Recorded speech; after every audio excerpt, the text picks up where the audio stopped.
டிசைனிங்ல சின்ன வயசுல இருந்தே நான் கில்லாடி. சில ஆர்டிஸ்ட் லேண்ட்ஸ்கேப் வரைவாங்க, போர்ட்ரேட் வரைவாங்க, சில ஸ்டில் லைஃப், சிலர் மாடல், ஒரு சிலர் oil painting, water colour or sketch.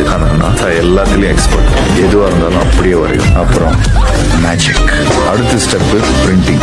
Feroz கை வச்சா அதுல குறைய இவ்வளவு பண்ணதுக்கு அப்புறம் தான் கிடைக்கும் பர்ஃபெக்ட்.